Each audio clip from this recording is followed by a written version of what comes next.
Company അനാലിസിസിൽ financial analysis എന്ന് പറഞ്ഞൊരു പോർഷനാണ് ഡിസ്കസ് ചെയ്യുന്നത്. അതിൻ്റെ ഒരു മെയിൻ പ്രോസസ്സ് എന്നുള്ളത് നമുക്ക് balance sheet, profit and loss account just check ചെയ്ത് ആ കമ്പനി അത്യാവശ്യം പെർഫോം ചെയ്യാൻ സാധ്യത ഉണ്ടോ, അല്ലെങ്കിൽ നമ്മൾ അവിടെ ഇൻവെസ്റ്റ് ചെയ്യണോ വേണ്ടയോ എന്നുള്ളൊരു ഡിസിഷൻസ് എടുക്കുക എന്നുള്ളതാണ്. അല്പം ഡിസിഷൻസ് അവിടെ കമ്പാരിറ്റീവ്ലി ആയിരിക്കും നമ്മൾ എടുക്കുക. ഇൻ കേസ് ഇനി കമ്പയർ ചെയ്യാതെ തന്നെ ഒരു കമ്പനി ഫിനാൻഷ്യലി സ്റ്റേബിൾ ആയുള്ള കമ്പനി ആണോ അല്ലയോ എന്ന് നമുക്ക് എന്ത് ചെയ്യാൻ പറ്റണം, ഇവാലുവേറ്റ് ചെയ്യാൻ പറ്റണം എന്നുള്ളതാണ്. ഓക്കെ, അപ്പോൾ അതാണ് നമ്മളൊരു ഒബ്ജക്റ്റീവായിട്ട് ഇവിടെ വെക്കേണ്ടത്. അപ്പോൾ ഒരു ബാലൻസ് ഷീറ്റ് കണ്ടു കഴിഞ്ഞാൽ ആ ബാലൻസ് ഷീറ്റ്, അപ്പോൾ അതിന് വേണ്ടിയിട്ട് നമുക്ക് എത്രത്തോളം ബാലൻസ് ഷീറ്റുകൾ എടുത്ത് നോക്കാൻ പറ്റും അത്രത്തോളം ബാലൻസ് ഷീറ്റുകൾ എടുത്ത് നിങ്ങൾ ഇവാലുവേറ്റ് ചെയ്ത് തുടങ്ങുക. ഓക്കെ, നമ്മൾ റേഷ്യോ അനാലിസിസ് ഒക്കെ വരുന്ന സമയത്തേക്ക് അതിലേക്ക് നമ്മൾ എത്തും, ആ ഏരിയാസിലേക്ക് നമ്മൾ കുറച്ചും കൂടെ ഡീപ്പ് ഡൈവ് ചെയ്യും. ഓക്കെ, ദെൻ പിന്നീട് നമ്മൾ പറഞ്ഞിട്ടുണ്ടായിരുന്നത് ഏതൊക്കെയായിരുന്നു ഡിഫറെൻറ്റ് ഫിനാൻഷ്യൽ സ്റ്റേറ്റ്മെൻറ്റ്സ് എന്ന് പറഞ്ഞു. The first one is a balance sheet, second one is a profit and loss account or statement of profit and loss. അപ്പോൾ ബാലൻസ് ഷീറ്റിൻ്റെ മെയിൻ പ്രോസസ് ഓർ പർപ്പസ് എന്നുള്ളത് കമ്പനിയുടെ ഫിനാൻഷ്യൽ പൊസിഷൻസ് എന്താണെന്നുള്ളത് assess ചെയ്യുക എന്നുള്ളതാണ്. Means come to the statement of profit and loss account. അവിടെ നമുക്ക് ചെയ്യാനുണ്ടായിരുന്നത് ഇൻകം മീൻസ് എന്താണ് കറൻ്റ്ലി ഇൻകം, എക്സ്പെൻസസ്, അത്തരം കാര്യങ്ങൾ എന്ത് ചെയ്യുക, സെറ്റ് ചെയ്യുക എന്നുള്ളതാണ്. ആ ഇൻകം ആൻഡ് എക്സ്പെൻസസ് എങ്ങനെയുണ്ട്, അതെങ്ങനെയാണ് മീറ്റ് ചെയ്യുന്നുണ്ടോ, പ്രോഫിറ്റബിൾ ആണോ ഇല്ലയോ, ആ പ്രോഫിറ്റബിലിറ്റി കണ്ടിന്യൂസ് ആയിട്ട് പ്രോഫിറ്റ് ക്യാച്ച് ചെയ്യാൻ പറ്റുന്നുണ്ടോ ഇല്ലയോ എന്നുള്ളതൊക്കെ നമുക്ക് ചെക്ക് ചെയ്യുക എന്നുള്ളതാണ് statement of profit and loss അക്കൗണ്ടിൻ്റെ ഒരു പ്രോസസ് അല്ലെങ്കിൽ ഫങ്ഷൻ എന്നുള്ളത്. And the next one is the statement of change in equity. Change in equity എന്നുള്ളത് ഓട്ടോമാറ്റിക്കലി ഇക്വിറ്റി ഓണേഴ്സിൻ്റെ സ്റ്റേറ്റ്മെൻറ്റ് ഓഫ് ചേഞ്ച് ഇൻ ഇക്വിറ്റിയുടെ ഒരു സ്പെഷ്യൽ പേർപ്പസ് എന്താണെന്ന് ചോദിച്ചാൽ, ഇക്വിറ്റി ഓണേഴ്സിൻ്റെ means they are the real owners. അപ്പോൾ അവരുടെ ഫണ്ടിൽ എന്ത് ചേഞ്ചസ് ആണ് വരുന്നത്, അവരുടെ പോർട്ട്ഫോളിയോയിൽ എന്തൊക്കെ ചേഞ്ചസ് ആണ് വരുന്നത് എന്നുള്ളത് എന്ത് ചെയ്യുക, ഐഡൻറ്റിഫൈ ചെയ്യാം. ആ ചേഞ്ചസ് യെസ്,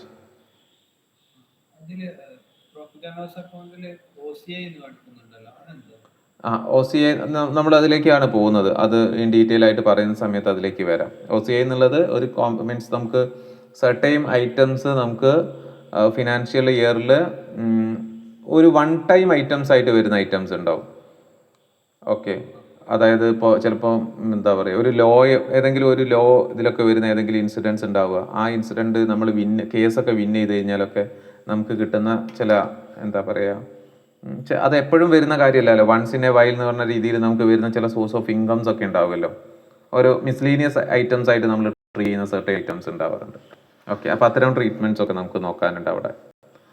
അതല്ലാത്ത നമുക്ക് അവിടെ നോർമൽ ഇൻകം ഒക്കെ ആണ് ട്രീറ്റ് ചെയ്യാൻ. ആണ് profit and loss account result.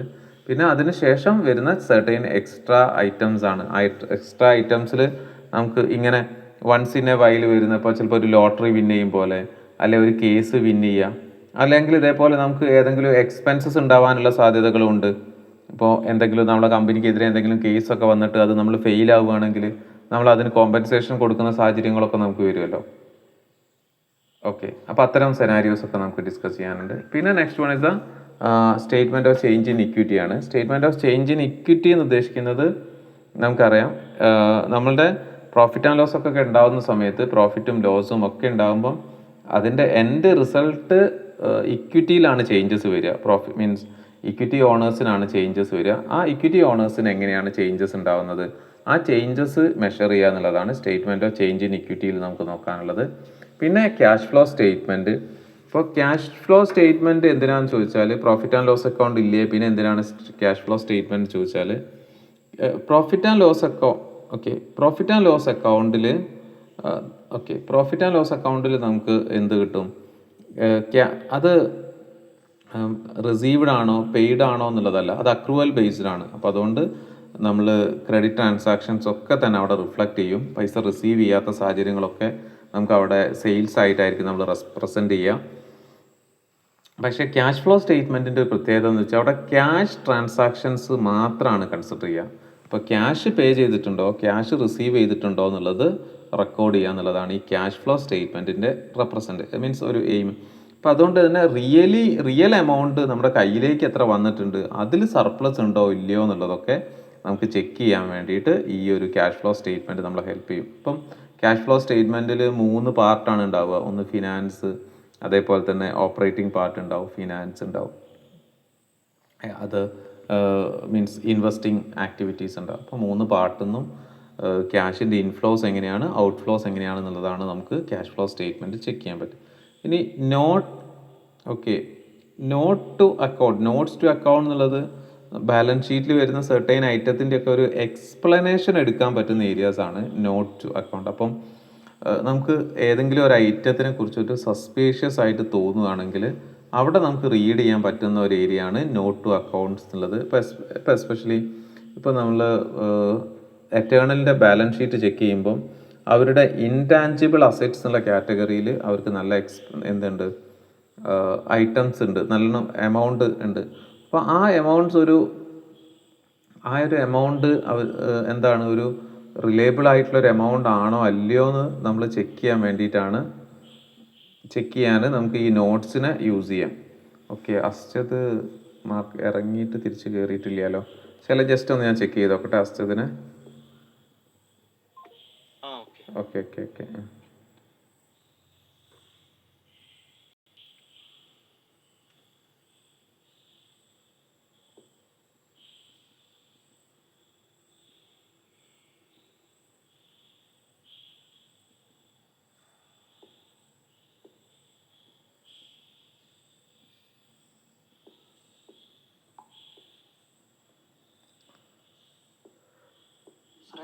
BCom BBA മാത്രം മതി, വേറെ ഏതെങ്കിലും നോക്കണോ?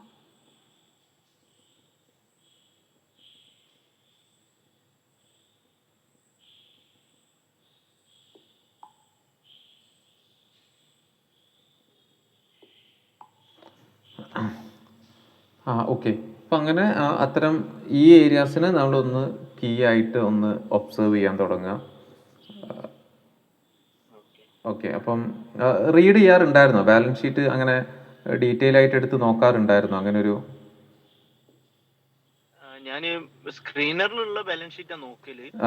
മെയിൻ ആയിട്ട് നമ്മളെ ഷെയർ ക്യാപിറ്റൽ കൂടുന്നുണ്ടോ എന്നുള്ളതും, പിന്നെ റിസീവബിൾസ് അങ്ങനെ ജസ്റ്റ് ബോറോയിങ് ഒക്കെ എങ്ങനെയാണ്, ഡെപ്റ്റിന്റെ പാറ്റേൺ, അങ്ങനെ ആ ഒരു ഹിസ്റ്റോറിക്കൽ ഡാറ്റ കാണിക്കല്ലോ. അതെ, കമ്പയർ ചെയ്യുന്ന സമയത്ത് ഈസി ആണല്ലോ. പക്ഷെ ഒരു ഇൻവെസ്റ്റർ പോയിന്റ് ഓഫ് വ്യൂവിൽ നമുക്ക് ഒരു ഫസ്റ്റ് പ്രിലിമിനറി ഇൻഫർമേഷൻസ് ആ കമ്പാരിറ്റീവ് സ്റ്റഡിയിൽ തന്നെ നമുക്ക് കിട്ടും. നമ്മൾ ഏതൊക്കെ ഷെയർസ് ആണോ നമ്മൾ എടുക്കാൻ ഉദ്ദേശിക്കുന്നത് എന്നുള്ളത് കൺഫേം ചെയ്ത് കഴിഞ്ഞാൽ. ഇനി ഇൻ കേസ് അതിൻ്റെ നമ്മൾ ഒന്നും കൂടെ നെക്സ്റ്റ് ലെവലിലേക്ക് പോകുമ്പോഴാണ് നമുക്ക് അവിടെ അല്പം കൂടെ ഒരു കമ്പാരിറ്റീവ് സ്റ്റഡി ഇല്ലാത്ത സമയത്ത് പോലും നമുക്കൊരു ഇൻ്റർപ്രിട്ടേഷൻ എടുക്കണമെങ്കിൽ അവിടെ നമുക്ക് എന്ത് കിട്ടും? ഓക്കെ, ഒരു കാര്യത്തിൽ തന്നെ ഒരു ഒറ്റ ഫിനാൻഷ്യൽ സ്റ്റേറ്റ്മെന്റ്സിനെ മാത്രം അനലൈസ് ചെയ്യുമ്പോൾ അവിടെ നമുക്ക് അത് ബിറ്റ്വീൻ കമ്പനീസും ഏത് ഇൻഡസ്ട്രിയിലാണ് വർക്ക് ചെയ്യുന്നത്, അതൊക്കെ ഡിപ്പെൻഡ് ചെയ്തിട്ട് നമ്മുടെ പെർസെപ്ഷൻസിൽ ചേഞ്ചസ് ഉണ്ടാവും. ഇപ്പോൾ ഒരു എറ്റേണലിനെ ഇവാലുവേറ്റ് ചെയ്യും പോലെ ഡെപ്റ്റ് കൂടുതലാണെന്ന് പറഞ്ഞിട്ട് നമുക്ക് മറ്റൊരു ഇൻഡസ്ട്രീനെ പോയിട്ട് ഇവാലുവേറ്റ് ചെയ്യാൻ പറ്റൂല. കാരണം അത് വേറൊരു അതെ ഒരു ക്യാപിറ്റൽ ഇന്റൻസീവ് ആയുള്ളൊരു അതെ. അപ്പോൾ അപ്പോൾ ഇതൊക്കെ നമുക്ക് ഒരു ബേസ് ലൈൻ എന്നുള്ള രീതിയിൽ എല്ലാ ഐറ്റത്തിനെ കുറിച്ചിട്ട് ഒന്ന് പഠിച്ചു വെക്കുക. പിന്നെ അതിനുശേഷം ജഡ്ജ്മെന്റ് എന്നുള്ളത് പ്യുവർലി ഈസ് ബേസ്ഡ് ഓൺ ആ ഒരു പർട്ടിക്കുലർ കോണ്ടെസ്റ്റ് എന്താണ്, ഏത് ഇൻഡസ്ട്രിയാണ് വർക്ക് ചെയ്യുന്നത്, അതിനൊക്കെ ബേസ് ചെയ്തിട്ട് നമുക്ക് എടുക്കാൻ പറ്റും എന്നുള്ളതാണ്. ഇപ്പോൾ നേരത്തെ പറഞ്ഞ ഒരു ക്യാപിറ്റൽ ഇൻറ്റൻസീവ് ആയുള്ളൊരു സെഗ്മെന്റിൽ പോയി കഴിഞ്ഞാൽ അവിടെ ലീസ് എമൗണ്ടും അല്ലെങ്കിൽ അവരുടെ അത്തരം ലോൺ എമൗണ്ട് ഒക്കെ ചിലപ്പോൾ ഭയങ്കര ഹ്യൂജ് ആയിരിക്കും. പക്ഷേ അത് സെയിം കേസിൽ അവർക്ക് റവന്യൂ ക്രിയേറ്റ് ചെയ്യാൻ പറ്റുന്നുണ്ടെങ്കിൽ, അല്ലെങ്കിൽ അവിടെ ഇൻട്രസ്റ്റിനെ കവർ ചെയ്യാൻ പറ്റുന്നുണ്ടെങ്കിൽ അവിടെ EBITയുടെ ഒക്കെ എബിറ്റ മാർജിനൊക്കെ നമ്മൾ നോക്കുന്നത് നല്ലതായിരിക്കും എപ്പോഴും. കാരണം അവർക്ക് ആ ഇൻട്രസ്റ്റിനെ കവർ ചെയ്യാൻ പറ്റുന്നുണ്ടോ, ഡിപ്രിസിയേഷനെ കവർ ചെയ്യാൻ പറ്റുന്നുണ്ടോ എന്നുള്ളത് ഒരു പ്രധാനപ്പെട്ട ഒരു ഫാക്ടറായിരിക്കും. അപ്പം അത് നമുക്ക് അപ്പോൾ അത് ഡിഫറെൻ്റ് ആയുള്ള ബാലൻസ് ഷീറ്റുകൾ എടുത്തു നോക്കുക. എല്ലാം എടുത്തു നോക്കുക എന്നുള്ളതും പോസിബിൾ അല്ല. പക്ഷെ എന്നാൽ പോലും ഡിഫറെൻ്റ് ആയുള്ളത് എടുത്തു നോക്കുക. പക്ഷെ നമ്മുടെ ഒരു എക്സാം പോയിന്റ് ഓഫ് വ്യൂവിൽ നമുക്ക് അത്രയും വരില്ല, എല്ലാ ഐറ്റംസും നമുക്ക് ഫെമിലിയർ ആയാൽ മതി. പക്ഷേ ആസ് എ ഫ്യൂച്ചറിൽ നമുക്ക് പതുക്കെ മാക്സിമം ബാലൻസ് ഷീറ്റുകൾ പതുക്കെ എടുത്ത് റീഡ് ചെയ്ത് പോവാം. ഓക്കെ, അസ്ജത്തിന് ജോയിൻ ചെയ്യാൻ എന്തോ ഒരു ബുദ്ധിമുട്ട് എന്ന് പറയുന്നുണ്ട്. ജസ്റ്റ് ഞാനൊന്ന് ചെക്ക് ചെയ്ത് നോക്കട്ടെ. Okay.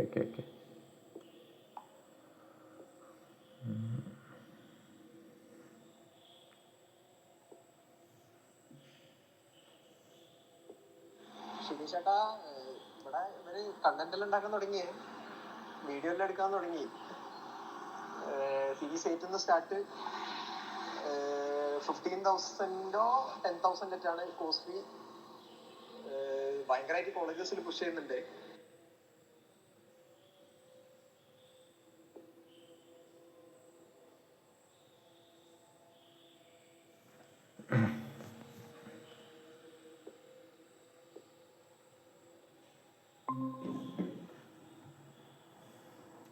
Okay. Okay okay, Ashwath okay ആയില്ലേ?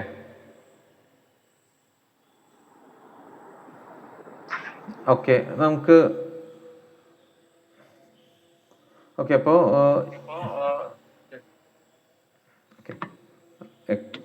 ഓക്കെ, അശ്വത് ഒരു എക്കോ അടിക്കുന്നുണ്ടോ?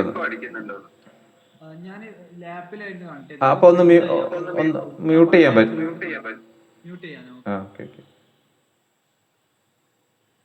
ഓക്കെ ആണോ? യെസ്. ഓക്കെ. അപ്പോൾ ഇതിൽ നമുക്ക് ചെയ്യാനുള്ളൊരു സൊല്യൂഷൻ എന്താണെന്ന് വെച്ചാൽ, ഇപ്പോൾ ബാലൻസ് ഷീറ്റിലെ ഐറ്റംസ് എന്താണെന്ന് നമുക്കറിയാം. അപ്പോൾ ഓരോ ഇൻഡസ്ട്രിയിലെ ഡിഫറെൻ്റ് ആയിട്ടുള്ള കമ്പനീസിനെ എടുത്ത് അവരുടെ ബാലൻസ് ഷീറ്റിൽ എന്തൊക്കെ ഐറ്റംസ് ആണ് വരുന്നത് എന്നുള്ളത് നമ്മളിങ്ങനെ ജസ്റ്റ് റീഡ് ചെയ്ത് തുടങ്ങുക എന്നുള്ളതാണ്. ആ റീഡ് ചെയ്തതിനനുസരിച്ച് നമുക്ക് ഇൻ്റർപ്രിട്ടേഷൻസ് ഓട്ടോമാറ്റിക്കലി നമുക്ക് എടുക്കാൻ പറ്റും. അപ്പോൾ ആ ബാലൻസ് ഷീറ്റ് റീഡിങ് എന്നൊരു പ്രോസസ്സ് നമ്മൾ സ്റ്റാർട്ട് ചെയ്യുക. ഇപ്പോൾ ഒരു കമ്പനിയുടെ പ്രോഡക്റ്റ് ആണ് നമ്മൾ ഇതുവരെ നോക്കിയിട്ടുണ്ടായിരുന്നെങ്കിൽ, ഇനി അങ്ങോട്ടേക്ക് നമുക്ക് പ്രോഡക്റ്റ് മാത്രമല്ല, പ്രോഡക്റ്റിനോടൊപ്പം തന്നെ നമുക്ക് എന്ത് ചെയ്യാം, അവരുടെ പ്രോഫിറ്റ് ആൻഡ് ലോസ് അക്കൗണ്ടും അതേപോലെ മറ്റ് ബാലൻസ് ഷീറ്റിലെ ഓരോ ഐറ്റംസും എങ്ങനെയാണ് ചേഞ്ച് ചെയ്യുന്നത്, അതിന് നമ്മൾ ഇൻഡിപെൻഡൻ്റ് എന്ത് ചെയ്യുക, ഓരോ ഐറ്റത്തിന് നമ്മൾ ഇൻ്റർപ്രിട്ടേഷൻസിലേക്ക് എത്താൻ നോക്കുക. ഇപ്പോൾ ക്യാപിറ്റൽ ഇൻക്രീസ് ആണോ ചെയ്യുന്നത്, ഡെപ്റ്റ് ഇൻക്രീസ് ആണോ ചെയ്യുന്നത്, റിസീവബിൾസ് ഇൻക്രീസ് ചെയ്യുന്നുണ്ടോ, ക്യാപിറ്റൽ ഇപ്പോൾ ടാറ്റ മോട്ടോഴ്സിൻ്റെ ഒക്കെ സെനാരിയോസ് എടുക്കുന്ന സമയത്ത് അവർക്കിപ്പോൾ ക്യാപിറ്റൽ ഇൻറ്റൻസീവായിട്ട് നന്നായിട്ട് എക്സ്പെൻഡിച്ചേഴ്സ് ഉണ്ട്. കാരണം പ്ലാന്റുകളിലേക്ക് നന്നായിട്ട് ചെയ്യുന്നുണ്ട്, പുതിയ പ്ലാറ്റ്ഫോമുകൾ വരുന്നുണ്ട്. അപ്പോൾ ഓട്ടോമാറ്റിക്കലി എന്നാലും പ്രോഫിറ്റബിൾ ആണ്, നല്ല പ്രോഫിറ്റബിൾ തന്നെയാണ്. പക്ഷേ നേരത്തെയൊക്കെ നോക്കുന്ന സമയത്ത് നല്ല പ്രോഫിറ്റബിൾ ആയിട്ടാണ് റൺ ചെയ്യുന്നത്. പക്ഷേ അത്തരം കമ്പനീസിനൊക്കെ പുതിയ അത്തരം ഇൻവെസ്റ്റ്മെൻറ്റ്സുകൾ ഏത് ഏരിയയിലേക്കാണ് വരുന്നത്, അതിനെ ഡീകോഡ് ചെയ്തിട്ട് അത് ഫ്യൂച്ചറിൽ റിട്ടേൺ ഉണ്ടാക്കുകയോ ഇല്ലയോ എന്നുള്ളതിനെ കുറിച്ചിട്ടൊക്കെ നമുക്ക് എന്ത് ചെയ്യാൻ പറ്റണം, ഒരു ഇൻ്റർപ്രിട്ടേഷൻസ് എടുക്കാൻ പറ്റണം എന്നുള്ളതാണ് ബാലൻസ് ഷീറ്റും profit and loss, especially balance sheet റീഡിങ്ങിൽ. പിന്നെ ബാലൻസ് ഷീറ്റിൻ്റെ ടൈപ്പൊക്കെ നമ്മൾ പറഞ്ഞു, സ്റ്റാൻഡേർഡ് ലോണും അതേപോലെ തന്നെ സ്റ്റാൻഡ് ലോൺ ബാലൻസ് ഷീറ്റിനെ കുറിച്ചിട്ടും കൺസോൾഡേറ്റഡ് ബാലൻസ് ഷീറ്റിനെ കുറിച്ചിട്ടൊക്കെ നമ്മൾ പറഞ്ഞു. പിന്നെ ഹോൾഡിംഗ് കമ്പനി, സബ്സിഡറി കമ്പനീസ് എന്നുള്ള ടേംസ് ഒക്കെ പറഞ്ഞു. പിന്നെ ഏതൊക്കെയാണ് മെയിൻ കോമ്പോണൻസ് എന്നുള്ള കാര്യം നമ്മൾ പറഞ്ഞു. അസറ്റ്സ് ഉണ്ട്, ലാബിലിറ്റീസ് ഉണ്ട്, equity, that means shareholders fund എന്നുള്ളൊരു കാറ്റഗറി ഉണ്ട് എന്ന് നമ്മൾ പറഞ്ഞു.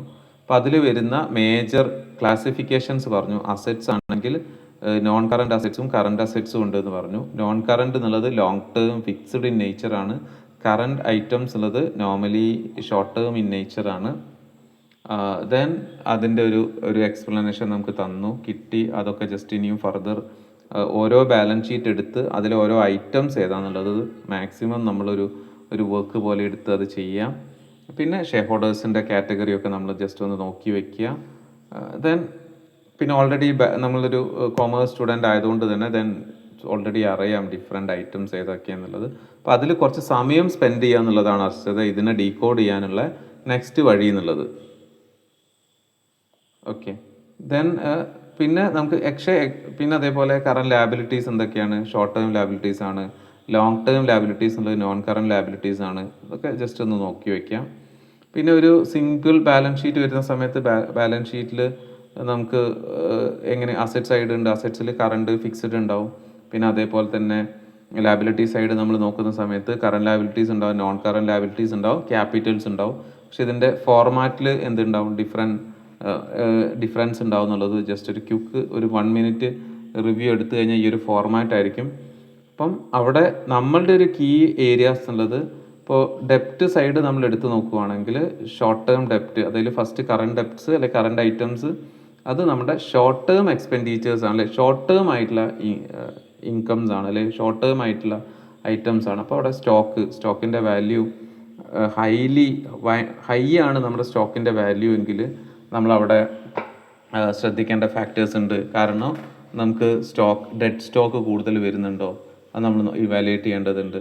പിന്നെ അതേപോലെ തന്നെ ബിൽസ് റിസീവബിൾസിൻ്റെ എമൗണ്ട് ഈ ഡെയിലി അല്ലെങ്കിൽ മന്ത്ലി അല്ലെങ്കിൽ ക്വാർട്ടർലി അത് ഇൻക്രീസ് ചെയ്യുകയാണെങ്കിൽ ബാഡ് ഡെപ്റ്റിൻ്റെ സാധ്യതകൾ നമുക്ക് അവിടെ അനലൈസ് ചെയ്യാൻ പറ്റും. അത് നമ്മൾ നോക്കേണ്ടതുണ്ട്. പിന്നെ ക്യാഷ് ഇൻ ബാങ്കും ക്യാഷ് ഇൻ ഹാൻഡും ബാങ്കും നമുക്ക് സഫീഷ്യൻ്റ് ആയുള്ള റോളിങ്ങിനുണ്ടോ ഇല്ലയോ എന്നുള്ളത് നമ്മൾ എപ്പോഴും എൻഷുർ ചെയ്യണം. പിന്നെ നോൺ കറണ്ട് അസറ്റ്സ്, ലോങ് ടേമിലേക്കുള്ള നമ്മൾ പർച്ചേസ് ചെയ്യുന്ന അസറ്റ്സ്, ഫിക്സഡ് അസറ്റ്സ് ഒക്കെ ഫ്യൂച്ചറിസ്റ്റിക് ആണോ, അല്ലെങ്കിൽ അസറ്റ്സിൻ്റെ ഒരു ക്വാളിറ്റി എന്താണ്, അത്തരം കാര്യങ്ങളൊക്കെ നമ്മളൊന്ന് എന്ത് ചെയ്യുക, അനലൈസ് ചെയ്യാം. അത് ഫ്യൂച്ചറിൽ ഗ്രോത്ത് തരാനുള്ള സാധ്യതകളുണ്ടോ.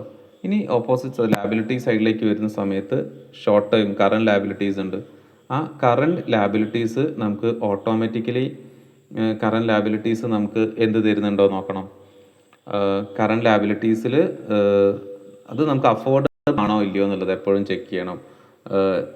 സാലറീസ് ഒന്നും ഔട്ട്സ്റ്റാൻഡിങ് ഉണ്ടോ ഇല്ലയോ, ബിൽസ് പേയബിൾ നമ്മൾ കൂടുതൽ പൈസ പുറത്തേക്ക് കൊടുക്കാനുണ്ടോ, അത് നമ്മളുടെ ബിൽസ് റിസീവബിൾസുമായിട്ടൊക്കെ കമ്പയർ ചെയ്യുന്ന സമയത്ത് സഫിഷ്യൻ്റ് ആയിട്ടുള്ള എമൗണ്ട് ആണോ ഉള്ളത്, ആ ഒരു പ്രൊപ്പോർഷൻസ് എങ്ങനെയാണ്. പിന്നെ പ്രോഫിറ്റബിലിറ്റിയും നമ്മളുടെ ലോണും തമ്മിലുള്ള കമ്പാരിസൺസ്, ഇൻട്രസ്റ്റ് നമുക്ക് ഈ ലോങ് ടേം ലോണും ഷോർട്ട് ടേം ലോൺസിൻ്റെ ഒക്കെ ഇൻട്രസ്റ്റ് നമുക്ക് പ്രോപ്പറായിട്ട് പ്രോഫിറ്റുമായിട്ട് കമ്പയർ ചെയ്യുന്ന സമയത്ത് ടോട്ടൽ പ്രോഫിറ്റിൻ്റെ ഒരു 10% കൂടുതൽ നമുക്ക് ഇൻട്രസ്റ്റ് ഉണ്ടോ, അല്ലെങ്കിൽ 20% കൂടുതൽ ഇൻട്രസ്റ്റ് ഉണ്ടോ എന്നുള്ളതൊക്കെ നമുക്ക് എപ്പോഴും കമ്പയറബിൾ ആയിട്ടുള്ള ഫാക്ടേഴ്സാണ്. ഹൈ ഇൻട്രസ്റ്റ് ആണ്, അല്ലെങ്കിൽ ഇൻട്രസ്റ്റ് കവറേജ് റേഷ്യോ ഒക്കെ നമുക്ക് വരാനുണ്ട്. ഇൻട്രസ്റ്റ് അങ്ങനെ നമുക്ക് കവർ ചെയ്യാൻ പറ്റുന്നില്ലെങ്കിൽ, ഇൻട്രസ്റ്റ് ഹൈ ആയി വരുവാണെങ്കിൽ ഓട്ടോമാറ്റിക്കലി അത് നമ്മൾ എന്ത് ചെയ്യും, പ്രോഫിറ്റും ഫ്യൂച്ചർ പ്രോഫിറ്റിനെയൊക്കെ അത് ബാധിക്കാനുള്ള സാധ്യതകളുണ്ട്. അപ്പോൾ അതായത് ലോൺ ഒരു പ്രശ്നം ഉണ്ടാവില്ല, പക്ഷെ എപ്പോഴാണത് ഇൻകം ഉണ്ടാവുക, പ്രൊഡക്റ്റീവായുള്ള സെക്ടേഴ്സിലേക്ക് വേണ്ടിയിട്ട് ക്യാപിറ്റൽ അസറ്റ്സ് ക്രിയേറ്റ് ചെയ്യാനും അത് ഫ്യൂച്ചറിൽ ഒരു പ്രൊഡക്ടിവിറ്റി ഉണ്ടാക്കും എന്നുള്ളതാണെങ്കിൽ ആ സെനാരിയോയിൽ നമുക്ക് ലോൺ ഒരു ഇഷ്യൂ ഉണ്ടാക്കില്ല. പക്ഷേ അല്ലാത്ത സെനാരിയോസിലൊക്കെ ലോണ് നമുക്ക് അത്ര പോസിറ്റീവായുള്ള റെസ്പോൺസ് അല്ല തരിക. അത് നമുക്ക് വീണ്ടും ഡിസ്കസ് ചെയ്യാം. ഓക്കെ, ഇനി ഇത് ഓൾറെഡി നമ്മൾ പറഞ്ഞ ഏരിയാസാണ്. ഓക്കെ, ദെൻ ഇനിയൊരു നിങ്ങൾക്ക് അറിയാവുന്ന കുറച്ച് കാര്യങ്ങൾ ജസ്റ്റ് സൂചിപ്പിക്കുക വിചാരിച്ചു. ഒന്ന് ട്രെൻഡ് അനാലിസിസ് എന്നുള്ളതാണ്. നമുക്ക് ട്രെൻഡ് അനാലിസിസ് കൊണ്ട് ഉദ്ദേശിക്കുന്നത് എങ്ങനെയാണ് ഫ്യൂച്ചർ പോകാനുള്ള സാധ്യത ഉള്ളത് എന്നുള്ളത് നമ്മൾ അനലൈസ് ചെയ്യാൻ വേണ്ടിയിട്ട് ഡിഫറെൻറ്റ് ഇയേഴ്സിൻ്റെ, ഒരു ഇയേഴ്സ് അല്ല. ഇപ്പോൾ നമുക്ക് നേരത്തെ ഇതേപോലെ നമ്മൾ സാധാരണ എടുത്തു നോക്കുന്ന ഒരു ഡാറ്റ എന്നുള്ളത് ഇവരുടെ ഡാറ്റയാണ്. ഒരു എറ്റേണലാണ്, അല്ല ഈ നമ്മൾ നോക്കുന്ന സ്ക്രീനറിൽ നോക്കുകയാണെങ്കിൽ സ്ക്രീനിൽ ജസ്റ്റ് താഴേക്ക് വരുന്നു, ക്വാർട്ടർലി പ്രോഫിറ്റ് നോക്കുന്നു. അപ്പോൾ ക്വാർട്ടർലി ഓപ്പറേറ്റിംഗ് പ്രോഫിറ്റ് ജസ്റ്റ് ഇങ്ങനെ നോക്കുന്ന സമയത്ത്, എറ്റേണലിൻ്റെ സെനാരിയോ നോക്കുന്ന സമയത്ത് അത് ക്വാർട്ടർ ടു ക്വാർട്ടറിൽ എന്ത് ചെയ്യുന്നുണ്ട്, ചെറിയ പ്രോഗ്രസ് വരുന്നുണ്ട്. അതിനിടയിൽ ചെറിയ ഇഷ്യൂസും ഫേസ് ചെയ്യുന്നുണ്ട്. എന്നാൽ പോലും ഓവറോൾ അത് എന്ത് ചെയ്യാണ്, ഒരു ഗ്രോത്താണ് നമുക്ക് ഇൻഡിക്കേറ്റ് ചെയ്യുന്നത്. അപ്പോൾ ഓട്ടോമാറ്റിക്കലി അത് നമ്മൾ അങ്ങനെ അസസ് ചെയ്തത് ട്രെൻഡ് അനാലിസിസ് ചെയ്തിട്ടാണ്. എന്ത് ചെയ്തിട്ടുണ്ട്, മൈൻഡ് നമുക്കറിയാം ഇത് ഓരോ ഇയർ മീൻസ് അതിനെ നമ്മൾ എന്ത് ചെയ്തു, വേർട്ടിക്കലി ഒന്ന് ചെക്ക് ചെയ്ത സമയത്ത് ഓരോ ക്വാർട്ടർ ടു ക്വാർട്ടർ നോക്കുന്ന സമയത്ത് ചെറിയ പ്രോഗ്രസ് നമുക്ക് കാണാൻ പറ്റുന്നുണ്ട് എന്നുള്ളതാണ്. ഓക്കെ, ഡെഫിനറ്റ്ലി നമുക്ക് പോസിറ്റീവ് ആണല്ലോ അത്. ഇനി അത് തന്നെ നമുക്ക് ഒറിസോണ്ടലി നമുക്ക് എന്ത് ചെയ്യാൻ പറ്റും, കമ്പയർ ചെയ്യാൻ പറ്റും. ഒറിസോണ്ടലി കമ്പയർ ചെയ്യുന്ന സമയത്ത് ഇവിടെ സെയിൽസുമായിട്ട് എക്സ്പെൻസിൽ നമുക്ക് കമ്പയർ ചെയ്യാൻ പറ്റും. സെയിൽസിൻ്റെ എത്ര % എക്സ്പെൻസ് വരുന്നത്, അത് എന്ത് ചെയ്യാം, ആ പെർസെൻറ്റേജ് നമുക്ക് കോസ്റ്റ് പതുക്കെ റെഡ്യൂസ് ചെയ്യുന്ന ഒരു ഫോർമാറ്റാണുള്ളതെങ്കിൽ ഓട്ടോമാറ്റിക്കലി കമ്പനീസിൻ്റെ പ്രോഫിറ്റ് വീണ്ടും ഇൻക്രീസ് ചെയ്യാനുള്ള സാധ്യതകൾ നമുക്ക് അനലൈസ് ചെയ്യാൻ പറ്റും. അപ്പോൾ ഇങ്ങനെ അനലൈസ് ചെയ്യുന്നതിന് വേർട്ടിക്കൽ അല്ലെങ്കിൽ ഇതേപോലെ ഒറിസോണ്ടലിയും വെർട്ടിക്കലും നമുക്ക് അനലൈസ് ചെയ്യാൻ പറ്റും. അപ്പോൾ അത് നിങ്ങൾ എന്ത് ചെയ്യുക, പതുക്കെ നമുക്കൊരു ട്രെൻഡ് അനാലിസിസും നമുക്കൊരു കോമൺ സൈസ് ഫിനാൻഷ്യൽ സ്റ്റേറ്റ്മെൻറ്റ്സ് ഒക്കെ ഈ ഒരു അനാലിസിസിന് നമുക്ക് യൂസ്ഫുൾ ആണ് കേട്ടോ. അതാണ് ശരിക്കും അവിടെയാണ് നമ്മൾ മാനേജ്മെൻറ്റ് അക്കൗണ്ടിങ്ങിൽ ഫസ്റ്റ് ഇതൊക്കെ പഠിക്കുന്ന കോമൺ സൈസ് അനാലിസിസ് യൂസ്ഫുൾ ആവുക. ഓക്കെ, ഒന്ന് നമുക്ക് ഡിഫറെൻറ്റ് ഇയേഴ്സത്തെയോ ഡിഫറെൻറ്റ് ക്വാർട്ടർലിയോ ഡാറ്റാസ് നമുക്ക് വേർട്ടിക്കലി എന്ത് ചെയ്യാം, ചെക്ക് ചെയ്യാൻ യൂസ് ചെയ്യാം. അതേപോലെ ഹൊറിസോണ്ടലി നമുക്ക് ഒരു കമ്പനീസിൻ്റെ തന്നെ ഒരു വർഷത്തെ ഡാറ്റാസ് എന്ത് ചെയ്യാം, ചെക്ക് ചെയ്ത് നോക്കാം. അപ്പോൾ അവിടെ സെയിൽസും ഇപ്പോൾ ഒരു നോർമൽ ഓപ്പറേറ്റിംഗ് പ്രോഫിറ്റ് എത്രയുണ്ട്, ഓപ്പറേറ്റിംഗ് പ്രോഫിറ്റ് നോക്കുന്ന സമയത്ത് സെയിൽസും അതേപോലെ റവന്യൂ തമ്മിലുള്ള കമ്പാരിസൺ ആണ്. അതൊരു 20-30% ഉണ്ട്. അത് അടുത്തൊരു വർഷമാകുമ്പോൾ ഒരു 30-40% ഇൻക്രീസ് ചെയ്യാൻ പറ്റുക എന്ന് പറഞ്ഞാൽ ഇറ്റ്സ് എ ഹ്യൂജ് എമൗണ്ട് ആണ്. അപ്പോൾ അങ്ങനെ നമുക്ക് കമ്പയർ ചെയ്യാൻ പറ്റും എന്നുള്ളതാണ്. അപ്പോൾ ഈ ആ ഏരിയാസ് ജസ്റ്റ് ഒന്നും കൂടെ റീഫ്രഷ് ചെയ്ത് വെച്ചേക്കുക അസ്റ്റത്. ഇവിടെ നമുക്ക് കുറേ ക്വസ്റ്റ്യൻസ് ഒന്നും നമുക്ക് ഇവിടേക്ക് വരില്ല. പക്ഷേ നമ്മൾ ഒരേ സമയത്ത് ഡിഫറെൻറ്റ് ഇയേഴ്സത്തെ അനലൈസ് ചെയ്യുകയാണെങ്കിൽ അത് വേർട്ടിക്കൽ കോമൺ സെയിൻസ് ആണ്, അല്ലെങ്കിൽ ട്രെൻഡ് അനാലിസിസ് ആണ്. ഇനി അതേ സെയിം ടൈമിൽ നമുക്കത് ഹൊറിസോണ്ടലിയും ചെയ്യാൻ പറ്റും എന്നുള്ളതാണ്. ജസ്റ്റ് അതൊന്ന് എടുത്ത് നോക്കാം. പിന്നെ അതേപോലെ ഇവിടെ നെക്സ്റ്റ് നമ്മൾ നോക്കേണ്ട ഒരു കാര്യം, അസറ്റ്സ് അനലൈസ് ചെയ്യുന്ന സമയത്ത് ലാബിലിറ്റീസ് നമ്മൾ ചെക്ക് ചെയ്യുന്ന സമയത്ത് ക്വാളിറ്റി ഓഫ് എ അസറ്റ്സ് എന്നുള്ളൊരു കോൺസെപ്റ്റാണ്. അപ്പം ഏജിങ് എന്നുള്ളൊരു ഫാക്ടർ ഉണ്ട് ഡിപ്രിസിയേഷൻ അല്ലെങ്കിൽ ഒരു അസറ്റ്സിൻ്റെ. ഒരു കമ്പനി, ആ കമ്പനിയുടെ ഇപ്പം പലപ്പോഴും നമ്മൾ എന്ത് ചെയ്യാറുണ്ട്, ഇപ്പോൾ ഒരു ചെറിയ ബിസിനസ് യൂണിറ്റ് ഒക്കെ പർച്ചേസ് ചെയ്യാൻ പോവുകയാണെങ്കിൽ ഇപ്പോൾ അവിടുത്തെ അസറ്റ്സിൻ്റെ ഏജ് നമ്മൾ ജസ്റ്റ് ചെക്ക് ചെയ്ത് നോക്കും. എല്ലാ അസറ്റ്സിൻ്റെയും ഏജ് ഭയങ്കര ഹൈ ആണെങ്കിൽ ഓട്ടോമാറ്റിക്കലി ആ കമ്പനിക്ക് അധികം വാല്യൂ കൊടുക്കാൻ പറ്റുമോ നമുക്ക്?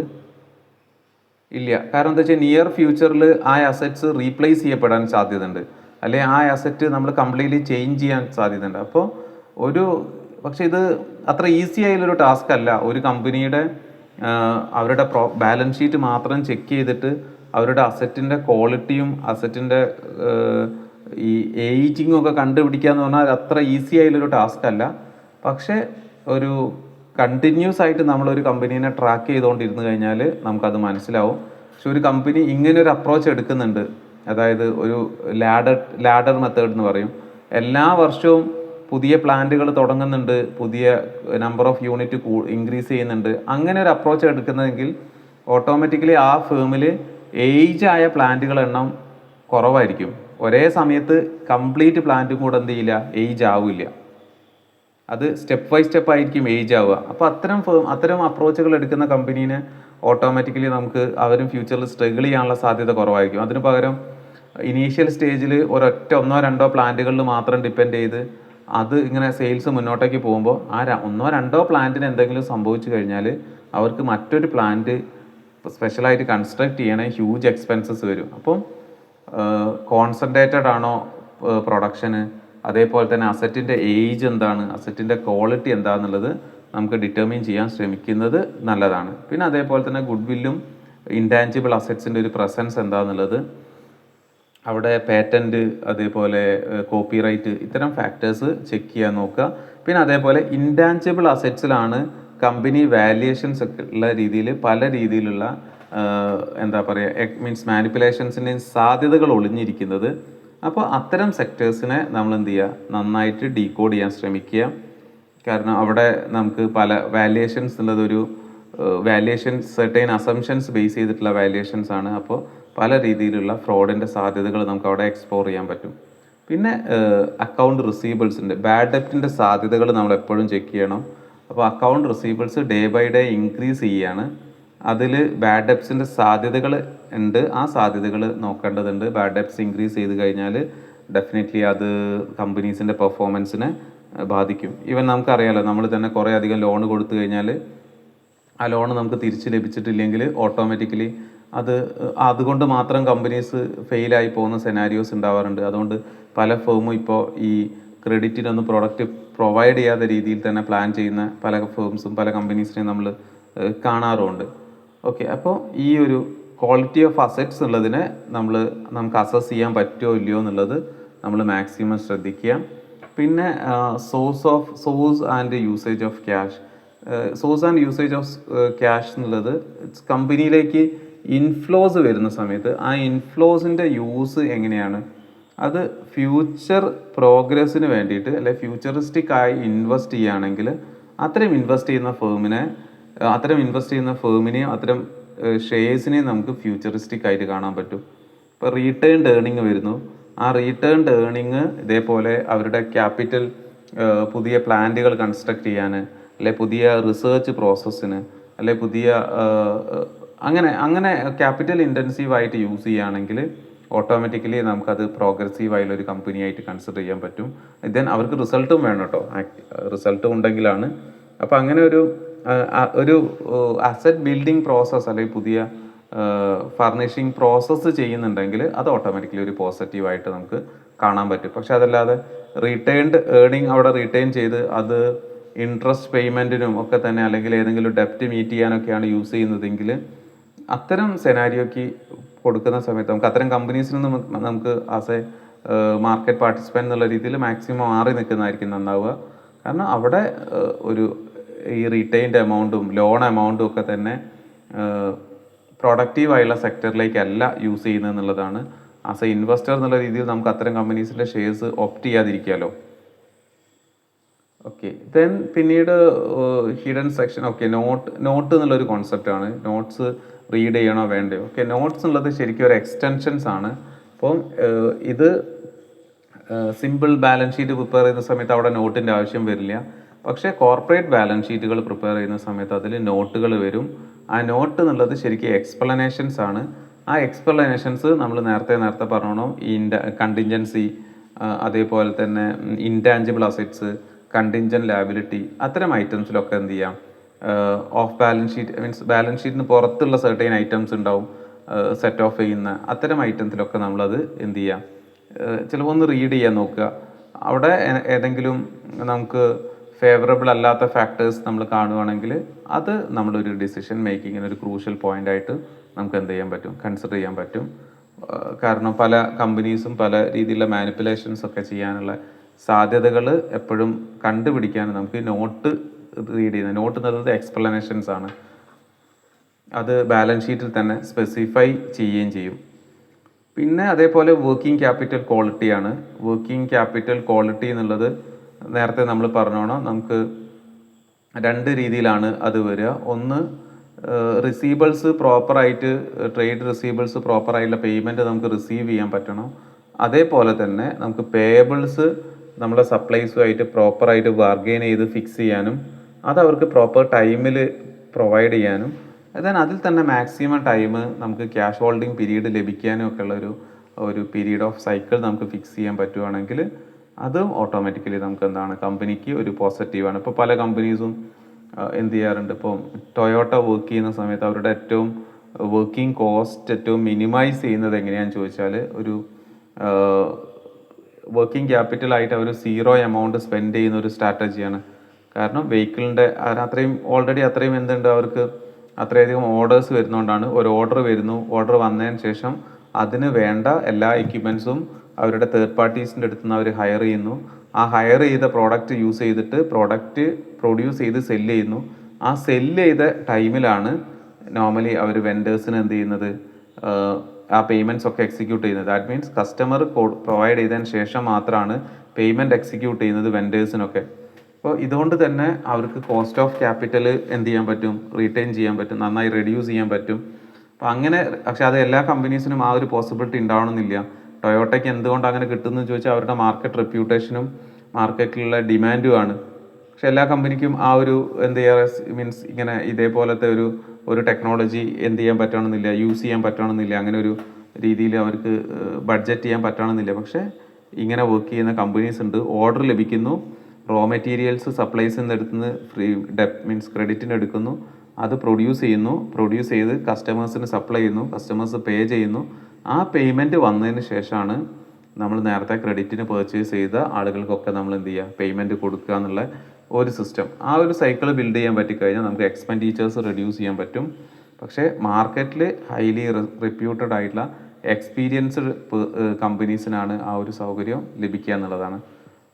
ഓക്കെ, ദെൻ പിന്നീട് നമ്മളിവിടെ ചെക്ക് ചെയ്യുന്ന സമയത്ത് ഇപ്പോൾ എന്തൊക്കെ ഒരു സിംപ്ലി നമ്മൾ നോക്കുന്ന സമയത്ത് ഇപ്പോൾ ഏതൊക്കെയാണ് റെഡ് ഫ്ലാഗ്സ് ആയിട്ടും ഏതൊക്കെയാണ് ഗ്രീൻ ഫ്ലാഗ്സ് ആയിട്ടും നമുക്ക് കൺസിഡർ ചെയ്യാൻ പറ്റുമെന്ന് ചോദിച്ചാൽ, ഒന്ന് ക്യാഷ് പൊസിഷൻസ്, ക്യാഷ് ഇൻ ഹാൻഡും ക്യാഷ് അറ്റ് ബാങ്കും എവറി ക്വാർട്ടർ അല്ലെ എവറി പൊസിഷനിൽ ഡിക്ലൈൻ ചെയ്തുകൊണ്ടിരിക്കുകയാണ്, ഇൻവെസ്റ്റ്മെൻറ്റ്സും ഡിക്ലൈൻ ചെയ്തുകൊണ്ടിരിക്കുകയാണെങ്കിൽ അത് നമുക്കൊരു റെഡ് ഫ്ലാഗ് ആണ്, റീചെക്ക് ചെയ്തുകൊണ്ടിരിക്കണം. ഓക്കെ, ഇയർ ഓൺ ഇയർ ഫേമിൻ്റെ ഇൻവെസ്റ്റ്മെൻറ്റ്സ് റെഡ്യൂസ് ചെയ്യുന്നുണ്ട്, അതേപോലെ ക്യാഷ് പൊസിഷൻ റെഡ്യൂസ് ചെയ്തുകൊണ്ടിരിക്കുകയാണ്.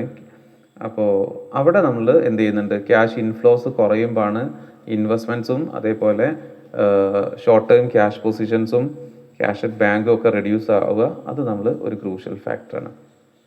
ഇനി അതേപോലെ റിസീവബിൾസിൻ്റെ കേസിൽ സെയിൽസിൽ നല്ല ഗ്രോത്ത് ഇല്ല, പക്ഷേ receivables increase faster. Sales 10% increase ചെയ്യുമ്പോൾ ആ 10%-നേക്കാൾ കൂടുതൽ റിസീവബിൾസ് ഇൻക്രീസ് ചെയ്യുകയാണെങ്കിൽ അവിടെ അതൊരു ഒരു നല്ല പ്രൊപ്പോർഷൻസ് അല്ല.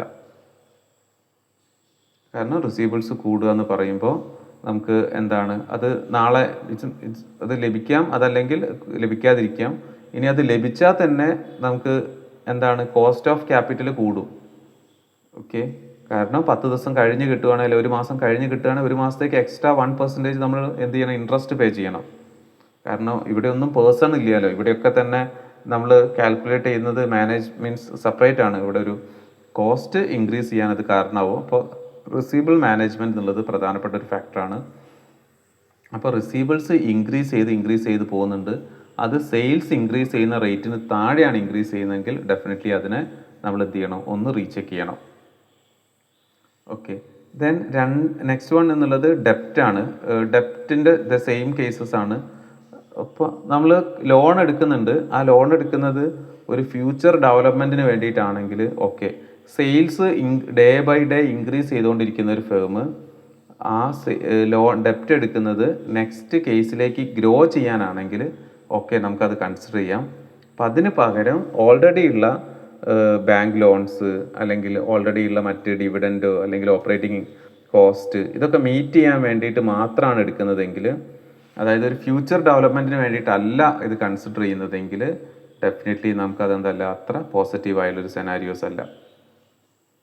പിന്നെ പ്രൊവിഷൻസ് ഉള്ളത്, പ്രൊവിഷനും റിസർവും നമ്മൾ പറഞ്ഞതാണ്. പ്രൊവിഷൻ എന്നുള്ളത് ഫ്യൂച്ചറിലെ പേയ്മെൻറ്റ് അല്ലെ ഫ്യൂച്ചറിൽ നടക്കേണ്ട പേയ്മെൻറ്റിന് വേണ്ടി നമ്മൾ മാറ്റി വയ്ക്കുന്ന എമൗണ്ട് ആണ്. അത് കമ്പൽസറി പേയ്മെൻറ്റ്സ് ആണ്.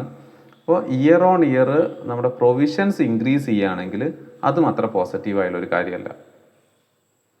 പക്ഷേ റിസർവ് ഇൻക്രീസ് ചെയ്യുകയാണെങ്കിൽ കുഴപ്പമില്ല. കാരണം എന്താ വെച്ചാൽ റിസർവ് എന്നുള്ളത് ക്യാപിറ്റലിൻ്റെ പാർട്ടാണ്, അല്ലെങ്കിൽ അത് പ്രോഫിറ്റിൻ്റെ പാർട്ടാണ്. അത് ഫ്യൂച്ചറിൽ എന്തെങ്കിലും അൺസർട്ടനിറ്റി ഉണ്ടാവുകയാണെങ്കിൽ, ജനറൽ റിസർവ് ഒക്കെ അൺസർട്ടനിറ്റി ഉണ്ടാവുകയാണെങ്കിൽ മാത്രമേ എടുക്കുള്ളൂ. ഇനി ക്യാപിറ്റൽ റിസർവ് ഇതേപോലെ അതും ക്യാപിറ്റൽ ഇൻറ്റൻസീവായുള്ള കാര്യങ്ങൾക്കാണ് യൂസ് ചെയ്യുക. ഒരു പുതിയ പ്ലാന്റോ പുതിയ അസറ്റ്സ് ഒക്കെ ബിൽഡ് ചെയ്യാനാണ് യൂസ് ചെയ്യുക. പക്ഷേ പ്രൊവിഷൻ എന്നുള്ളത് ഫ്യൂച്ചർ ഡെഫിനിറ്റ് എക്സ്പെൻസസിന് വേണ്ടിയിട്ട്, ഒരു വെഹിക്കിൾ ഉണ്ട്, അതിൻ്റെ EMI അടയ്ക്കണം, അതിന് വേണ്ടി മാറ്റി വയ്ക്കും. എംപ്ലോയീസ് ഉണ്ട്, അവർക്ക് സാലറി കൊടുക്കണം, മാറ്റി വയ്ക്കും. എംപ്ലോയീസ് ഉണ്ട്, ഗ്രാറ്റുവിറ്റി കൊടുക്കണം, മാറ്റി വയ്ക്കും. പക്ഷെ അത് ഫ്യൂച്ചറിലെ ഡെഫിനിറ്റ് എക്സ്പെൻസ് ആണ്. അപ്പോൾ അത്തരം എക്സ്പെൻസസ് കൂടുക എന്നുള്ളത് കമ്പനിക്ക് അത്ര പോസിറ്റീവ് അല്ല. ഇനി ഇതിൻ്റെയൊക്കെ തന്നെ പോസിറ്റീവ് പാർട്ടുണ്ട്.